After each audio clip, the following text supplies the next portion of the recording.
Welcome to the Healthcare IT Today CIO podcast. I'm John Lind, the founder and chief editor at Healthcare IT Today, and I'm excited to bring you the most practical healthcare CIO insights and perspectives. We know your job is challenging, and we want to help you be more successful. And today's guest is Michael Saad. He's Senior VP and CIO at the University of Tennessee Medical Center. Welcome, Michael. Thank you, John. I'm excited to be here. Yeah, so you have some really interesting insights and perspectives. You're even a blogger like me, so I think that's fun. But tell us a little bit about yourself and the University of Tennessee Medical Center. Sure. I'll start with the UT Medical Center first. So the University of Tennessee Medical Center is a level 1 trauma center located in Knoxville, Tennessee, home of the Volunteers, which this town is passionate about for sure. Yeah. Anybody who's ever visited Knoxville, Tennessee will tell you that it is a Vols town. We are just on the outskirts of the most visited national park in the country. And that is the Smoky Mountains National Park. Has almost 13 million visitors a year that go there now. So we are, again, the only level 1 trauma center in a 21 county region that covers Gatlinburg and Pigeon Forge and a lot of those vacation destinations a lot of people know about. We're also right at the crossroads of I-75 and I-40, which are two major interstates that cross through our city. So we have a lot of transient people that come through the city for either college reasons or for vacations or just traveling through. And so a lot of our patients are patients from this region, but we also, as you would expect, get patients from outside this region as well. Yeah. But we are a three hospital system. So our main campus has about 725 beds. We also have a behavioral health hospital and a inpatient rehab hospital that we have here as well. So my background is I'm the senior vice president and CIO. I have been here for 6 years now, as of April 1st. I got hired in directly as the CIO here. Prior to that, spent a few years as a consultant. So I really cut my teeth in healthcare at Henry Ford Health System up in Detroit, Michigan. Spent 5 years there as the CTO, and then a year and a half as an interim CIO when the CIO who was there left sick and unfortunately ended up passing away from his illness. Wow. So after transitioning to a new CIO at Henry Ford and helping them find someone and bring them on board, getting them acclimated, I left to go do consulting just to get a better perspective of healthcare across the country. Because my first foray into healthcare was Henry Ford, and I didn't have a lot of exposure beyond Henry Ford. And they're a fantastic health system, but it's also good to see how other people are doing it and what are some of the challenges that other people are facing. So as a consultant, I actually had one of my engagements was here at the University of Tennessee Medical Center, and was brought on board as a consultant, and the CIO left. They called me, asked me to again step in as an interim, and then after a few months, just made the offer and asked if I'd move my family up here. So that's how I ended up in Knoxville, Tennessee, all the way from Detroit, Michigan. Quite the change, but I think that's what makes it interesting, right? Your background, is unique and interesting how you got there, including not all healthcare. You worked at some Fortune 100 and some startup companies, consulting. So what are some of the perspectives that background maybe offers you as CIO, and what can healthcare learn from these other industries? So I think healthcare, like any other industry, benefits from other perspectives. So I had as you would imagine, coming from Detroit, it seems like everybody there has a automotive tie or some kind of connection to automotive. So I worked for a tier 1 supplier for a while, and then worked for General Motors directly in the late 1990s doing Y2K conversion. At the time, GM owned the Hughes satellite division. And so it was considered a national security issue. And so the FBI came in, and we had a number of government agencies that came in to address that. So the good news is I got to work very closely with those folks. But working through that process, I think manufacturing has that lean manufacturing mindset, that Kaizen, that continuous process improvement piece. And I think that translates well to healthcare as you look at the projects and all the things that we have to focus on as healthcare leaders. I also worked at a company called Omnicom, which is the largest marketing and advertising company in the world. One of their subsidiaries called BBDO has offices all over the United States and Canada. And I think I learned there really how to focus on the customer and how to interact with the customer using digital platforms, which is all the rage now. Of course, healthcare is all about digital, and everybody wants to have a chief digital officer title and everything else. But before that was popular in healthcare, advertising and marketing companies were doing that 10, 15, 20 years ago, trying to leverage various platforms to connect with consumers. So also having that background helps kind of lend and give some advantage to now some forward thinking we're doing here in healthcare as to how do we connect with our patients and our consumers. Yeah. I know some previous guests, Drex Ford talks about the lean methodology, the Toyota Yes. production style. So that's interesting that you did as well. And Ed Marks talks about, talking to other industries and getting out of our bubble. Are you still doing that today? I mean, I guess you have some of your past history, some old colleagues you could easily connect with. Do you put some focus on that as well to learn from them? For sure. And I think the healthcare industry would do well to talk to other industries. And I know that's almost becoming more and more of a trend, is to see even CEOs and others outside of the industry coming in and bringing some of those best practices into healthcare. But I'll say this, healthcare is not easy. As you know, John, you do this every day. You talk to folks all day long. Healthcare is not easy. And I think there may be a misconception outside of healthcare that, oh, we can just buy our way in, or we can just, work with another group, or we can do it ourselves. I think a lot of those companies and the short history is already showing us that companies are struggling, I think, to enter the market and understand. So I think the real answer is a partnership between healthcare organizations and maybe those outside of healthcare, whether it's in the tech industry or other industries, bringing those best practices together and working together as an entity. Yeah, it's interesting you say that. A couple episodes ago, I had someone who was previously at Amazon, and he talked about that, right? And bringing that knowledge and understanding, but also like how many people from technology get discouraged when they come to healthcare. He's like, but just stick it out. All those things that seem totally ridiculously insane of why they happen. He's like, there's a reason, but if you stick to it, you can find out the reason, and then you can figure out how to overcome it. So I think that's interesting. Well, let's shift gears to, kind of the topic for this that, we'll talk a bit about. And this is something I think we're all suffering through to some extent. And this is the kind of the talent shortage in healthcare, which I think we were having before COVID. And now with people resigning, going to industries, et cetera, I think the talent shortage has become even a bigger issue in healthcare IT. What are you doing about that as CIO? So I think the shortage is being felt across all of healthcare. Clearly, the clinical shortage is having an impact on everything, including bottom lines. And I think that's really that is going to drive, I think, a lot of change over the next 12 to 24 months as organizations struggle with wage inflation and trying to keep up with the wage inflation that's happening. But specific to IT, well, I guess if you look at the clinical piece, generally speaking, nurses have certain roles they can play and certain things they can do. In IT, we don't have to work in healthcare, right? I mean, as an IT professional, you can work in, and like we just said, automotive, you can work in manufacturing, you can work in retail, you can work anywhere that there's servers and applications and project management and cybersecurity, you can work anywhere. So our challenge is not just the hospital or health system down the road, or maybe across the country or the other side of the state. It's Amazon, it's the mom and pop restaurant that want to open up a web page for their customers. So it's everybody who wants to get involved in technology. So that makes it, I think, even more challenging than some of the clinical staffing shortages that's getting so much attention, and for good reason. But I do think the IT staffing shortage is something that, to your point, did start before COVID and is going to continue, beyond this current time frame. So there's a couple things we can do. I think healthcare has been one of the last industries to really embrace this kind of work remote whole concept. And that's the silver lining, or one of the silver linings that have come out of COVID, is now the healthcare industry is really looking and saying, okay, here's an opportunity now, since other industries have been doing this forever. I mean, I did this when I was with Omnicom back in the early 2000s. I managed a team in Canada and the US remote. And this is back before Zoom, Teams, any of that stuff existed. And that was just normal practice. That was day-to-day practice. But today that feels like that's kind of cutting edge for healthcare, right? How do we get people to work across the country together? So I think we need to cast our net wider. And in a city like Knoxville, there's only so much tech talent here in the city, right? And I think that's the same for any city you live in. If you're pulling from a pool of resources, you're competing with that same pool with all of your local industries.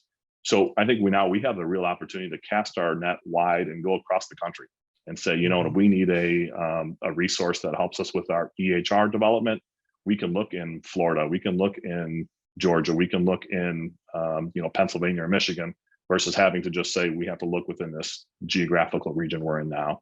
So I think that's one of it. And the other piece is embracing some of this kind of remote work and flexible work schedules that other organizations, again, have been doing for a while. because we're competing against those. The reality is we are competing against those other organizations.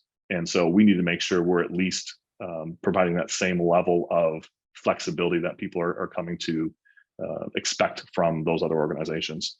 Last thing though, I think healthcare is unique in that we have a certain mission and a set of values that we have in healthcare that's just not in any other industry. And that's not to belittle other industries. They are critical.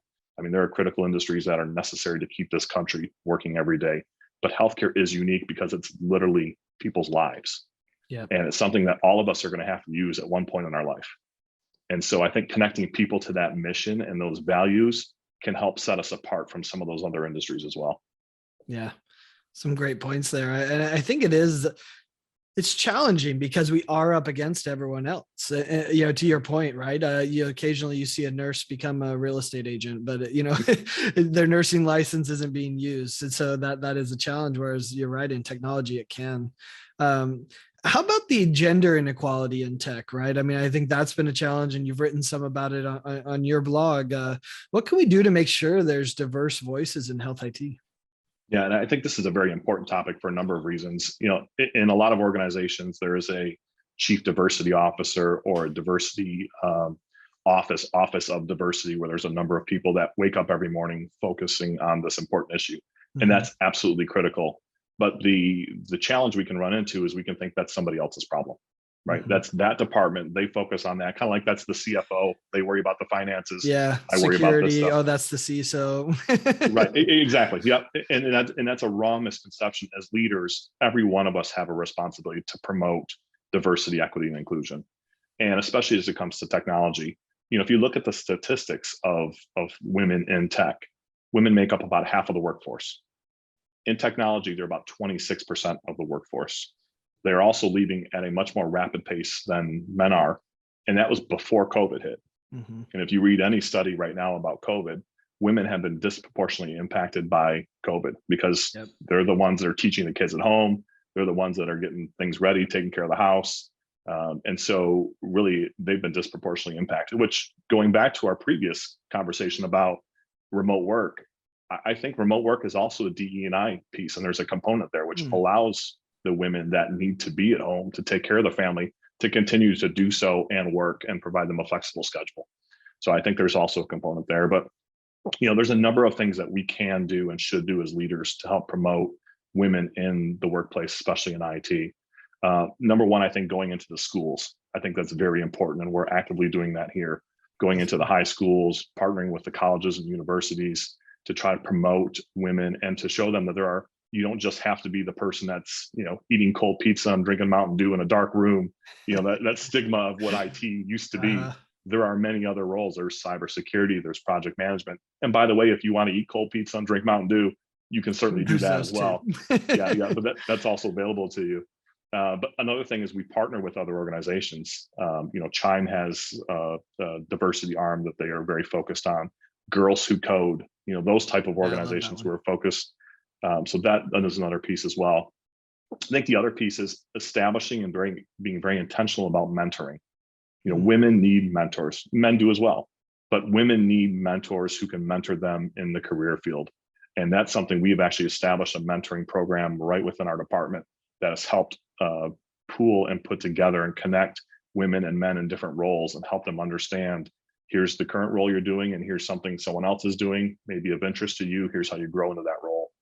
And then the last thing is leaders, we have to create an environment where there's equity and we create opportunity for everybody. And that equity can be everything from pay. You know, as a CIO, once a year, I sit down with HR and I look at the roster of all my employees and I make sure that we do not have men that are in the same roles being paid more than women in the same role. That's an equity thing. And that's to me, that's just basic blocking and tackling. I'm not doing anything special there by doing that. That's just basic equity. But also it's important to look at opportunities that arise, making sure that we have everyone at the table, giving their voice, everyone's voice is equal with each other, and that we have opportunities available for everyone who's around the table and not just select few individuals. I think you just sent a good recruiting message to all the women in health IT out there that they want to come work for you. Because I think you're right.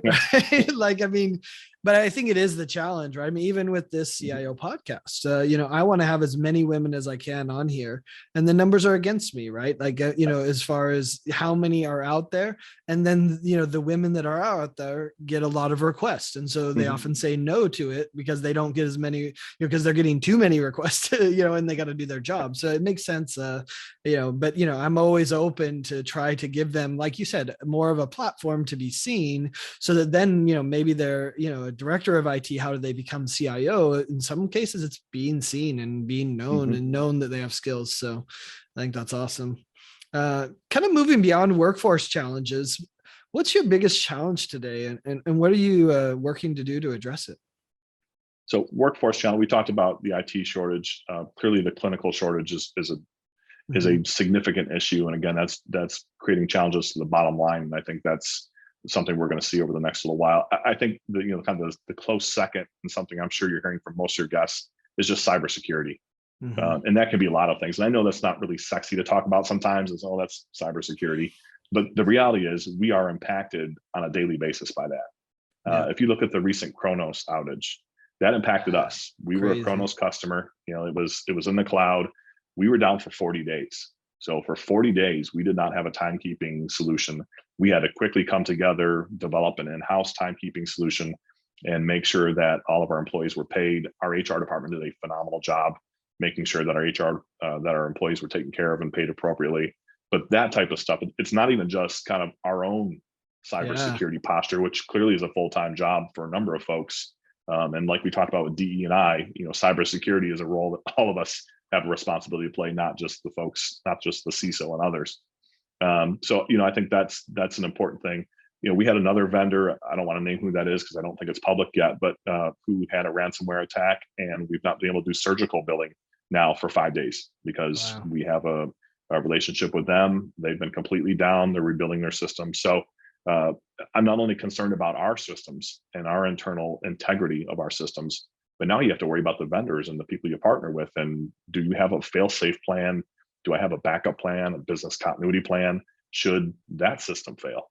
And so that's creating a lot of consternation. I think a lot of conversation around what do we really want to do from a business continuity perspective, and can we rely on them, or do we need to come up with almost a secondary system to build ourselves to have just in case those systems do come down? I mean, it's interesting you say cybersecurity is not sexy, and you're right. It's not until you get breached, and then you're like, wait, no. Right. That was what I should have focused my time on, right? But again, it's unfortunately, it's one of those projects that you're like, if I'm extremely successful, you'll never hear from me. And the CEO is like, wait, that's incongruent with what most projects are. So I think that's a challenge. But to your point, there was a CIO I was talking to who left a major CIO position at a major hospital system.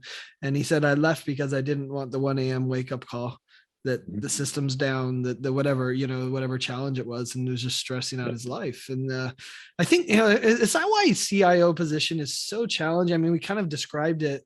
You have to think about the CFO, you have to think about the CISO, you have to think about diversity, equity, inclusion, you have to think about your employees. I mean, that's a lot on your plate.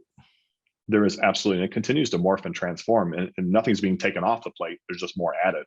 Right. So now you talk about the digital front door and all these other things that are the new buzz. And most of that falls again to the CIO to determine the strategy and some implementation for that. So I think as healthcare continues to change and transform, the good news is technology is leading that transformation. The unfortunate news or the challenge is that continues to fall on the shoulders of the CIO. So, but I think we've got some really good leaders out there in the industry. John, you talked to many of them. I've listened to the podcast. We got some really good leaders out there that are helping to drive change across the industry, and I'm happy to be one of the folks that are here, being that leader here at University of Tennessee Medical Center. But it certainly is a changing role, and I think you're spot on. Yeah, and it's a tremendous opportunity too. I think that's the other side. So, I mentioned that you have a blog. Everyone should go check it out, cioreflections.com. You've published a lot of great content. Why did you decide to start blogging? Thank you. Well, good question. Yeah, it's something I felt like I needed a creative outlet. We talk about all the kind of day-to-day operational things that we do as CIOs, and then there's an opportunity to do some strategic work, which I really enjoy as well. So there's that kind of push and pull. Sure. But really, I don't have a creative outlet. there's nothing I can do that kind of, write down and put thoughts down to paper and kind of send that out. So to me, it was a way just to have a creative outlet and then lend my voice to the conversation. There's a lot of conversation happening out there today, but some of it is how do you get involved in that conversation? And I found that writing is a good way to do that, because you can do that on your own time. You can do that when your schedule permits, versus having to try to schedule things and fit them in within the calendar. And it's been very well received. I've got a lot of positive feedback from a lot of the things I've written, and it's given me a good opportunity to engage in some of those discussions that maybe I would not have been able to be part of had I not done that. Yeah, that's great. I think it is. I mean, it's a great way to share your knowledge. I think it's beautiful. Even your staff probably see it and gives them messages, which I think is powerful. I was hearing someone say that, I think it was this guy who's written a lot, and his kid was like, "Dad, writing's so much harder." And he's like, "You're right. Because if you write it, you have to understand it." And so I think there's a power there too, right? Absolutely. Yep.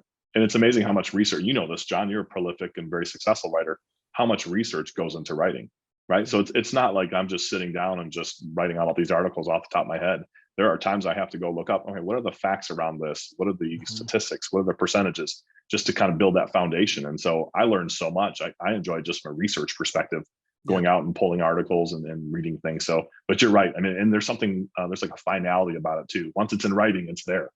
A statement, you can kind of roll back a little bit or whatever, right? Or if it's just you and I talking, it's just you and I talking. But once you publish it out there for the whole world to see, there's almost like a finality there. Like, okay, those are my words, and everybody can see them. No, for sure. Sometimes I wonder if you look at my articles from a decade ago, will that come back to bite me?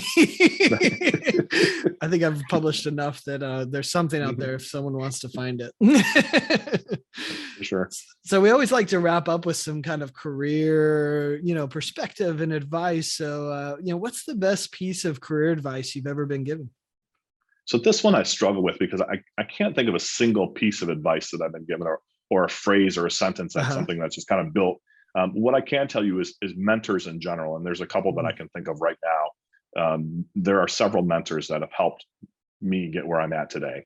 And I think the best piece of advice I can give someone is go find someone that you think is successful, that you look up to, that you want to be like, and go ask that person if they will mentor you, or even if it's not a formal mentoring process, spend time with that person, spend time watching that person, watch the decisions they make, watch how they act, watch how they present themselves in meetings, watch how they act in private, because there's the public face and then there's the private face, which frankly is more important.